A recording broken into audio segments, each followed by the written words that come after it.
Ada sebahagian matan, tak ada. Sebenarnya memang sabit tak sabit hukum tu. Okey, dengan matan ada kan? Okey, tengok hukum. Wal asahu anna tawkila fil ikrari la yasihu. Yang tu yang kena highlight dan nak ambil hukum situ lah. Walaupun dalam matan ni ada, tapi ada sebahagian salinan matan tak ada. Apa isyaratnya tu? Nak menunjukkan bahawasanya perkataan dalam matan ni ialah pendapat yang tak kuat. Wal asahu, pendapat yang paling sahih, maksudnya pendapat yang paling kuat daripada pendapat ulama-ulama fiqh ni, anna tawkila, bahawasanya mewakilkan seseorang fil ikrar, pada nak buat ikrar. Ikrar apa-apa bab, setiap ikrar dia tak boleh ditaukil fil taukil pada ikrar ni la yasihu, tak sah ia taukil. Ikrar tak boleh diwakilkan. Itu fakta. Jadi yang dalam matan tu memang ada sebut dalam matan, ada sebahagian salinan matan kata tak boleh melainkan dengan izin. Yang paling kuat dalam mazhab Syafi'i, dan kalau ikut dalam empat-empat mazhab, memang tak boleh memberikan wakil dalam masalah ikrar. Jadi setiap apa-apa isu ikrar, mestilah tuan punya badan dia sendiri yang melakukan ikrar baru sah. Tidak akan ada apa-apa perwakilan dalam bab ikrar. Katalah misalnya dia bawa kapal terbang MH370, tidak boleh isteri wakil bagi pihak dia bawa kapal terbang, nak mengaku bahawasanya saya yang hijack kapal terbang. Tak boleh. Mesti tuan badan mengaku. Kalau faham matan asal, boleh kalau dia wakil. Tak boleh. Pasal tak boleh. Bab ikrar susah.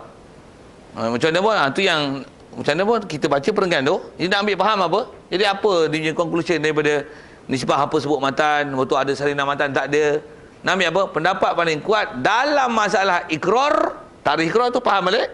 Ikrar ni adalah percakapan seseorang mengaku bahawasanya dia ada tanggungjawab yang dia kena bayar pada seseorang. Kalau masalah bayaran, kalau masalah hukum hudud, maksudnya dia kena jatuh hukum hudud dan sebagainya, takzir dan sebagainya, disebabkan pengakuan dia itu dia kena sesuatu, tidak akan boleh diterima kenyataan tu melainkan daripada tuan badan, dan dia tidak boleh menerima perwakilan. Rakaman itu adakah dikonsider as ikrar? Rakaman, take. Rakaman dia ikrar. Dia ikrar, saya ikrar pun saya take. Okey. Adakah itu dikira sebagai ikrar sahih ataupun itu dikira as rakaman? Best. Bagus soalan tu. Kaedah kita dalam syarak, dia ikrar tu, kalau tuan badannya ada, tak payah pakai tip, suruh dia ulang lagi. Baik, ini tip yang ada. Kalau ikut dia sebagai istilah Arab pun qarinah je. Baik, ini tip, tuan badan ada, betul ke awak yang bercakap ni? Macam mana pun no, yang ni kita pasang, bagi dengar. Kesahihan tu mesti keluar pada mulut. Ya, okey. Katalah kita pasang ni. Semua orang dengar. Dengar sekali lagi. Dengar. Okey, faham apa pernyataan dia? Betul ke awak yang cakap? Betul Cik Puan cakap itu? Yes. I'm the one. I'm the person. Ikrar walaupun dia tak ulang. Cukup. Macam mana pun, cuba ulang sekali lagi apa yang sebut tadi. Sama sebiji. Copy paste je. Dia sebut balik. Bahkan bukan copy paste, satulah original version dia. Sikit saya gunakan bahasa-bahasa itu. Jadi maksudnya betul lah. Baru sahih lah. Tapi kalau kata, ni awak lah mengaku, tak ada, saya nak pakai yang ni je. Jangan tak tahu, betul ada kicuhan tu dalam perbicaraan. Pasal katalah saya fikir nak jatuh hukum, dia boleh kata apa?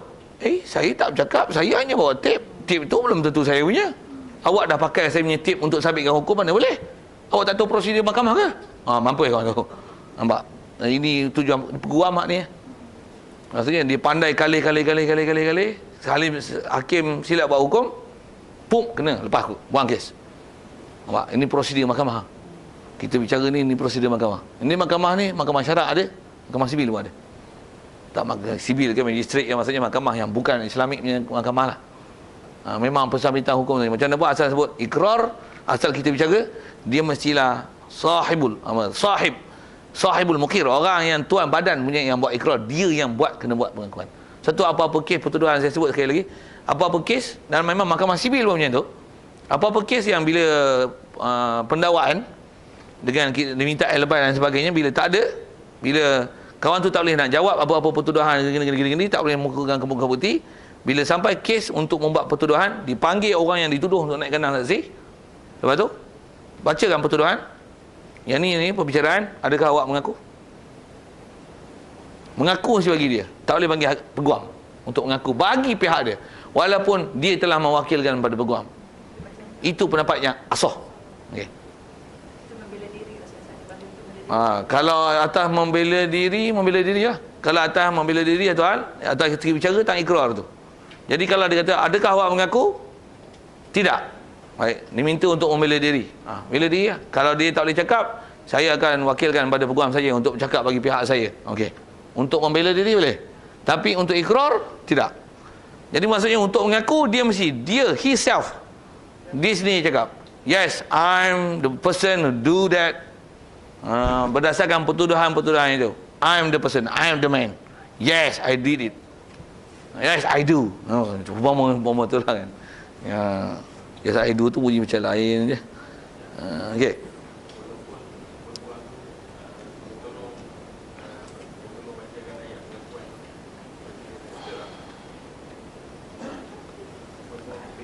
Okey. Dia tolong bacakan pengakuan itu.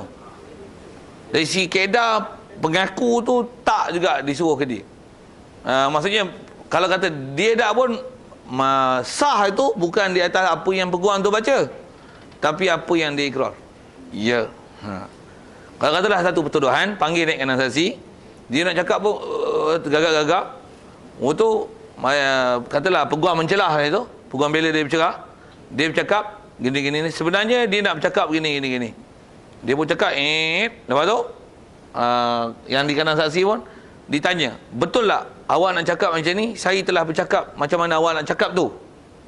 Ya. Okey.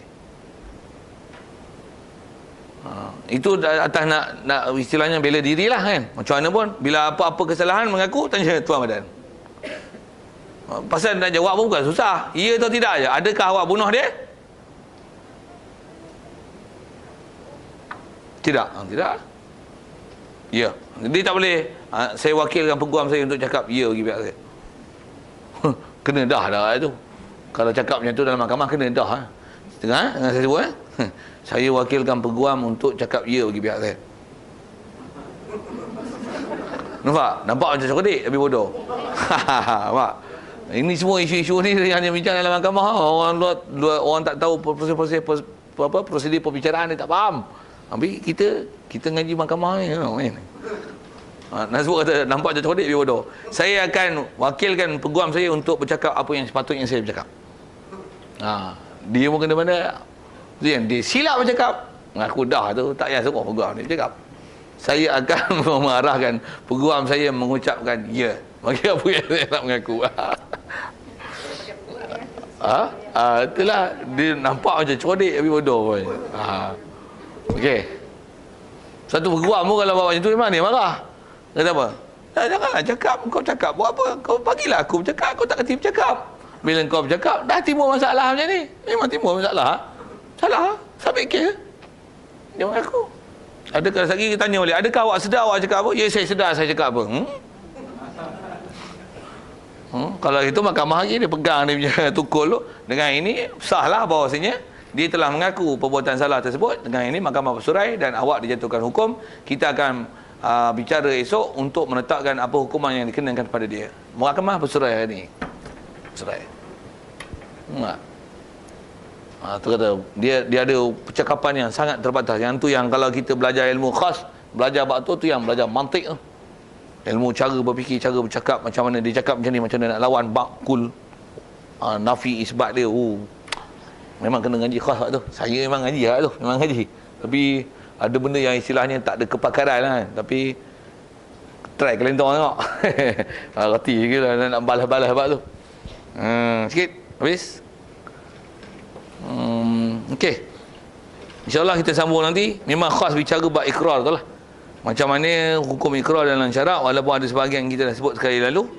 Tapi dengan apa isyarat kita bicara ni, macam mana pun keyword yang kita nak ambil hari ni, dengan apa yang ada dalam matan, ada sebahagian matan tak ada, ialah kalau faham dasar dalam matan, ada pendapat ulama mengatakan apa saja kes yang bila wakil diizinkan oleh mewakilnya untuk bercakap ke buat pengakuan apa-apa, sah. Kalau ikut pendapat yang mutaman, apa-apa kes ikrar dia tidak sah diperwakilkan. Okay. Itu hukum nak ambil. Faslun wallahu a'lam. Soal kalau ada sekitar itu.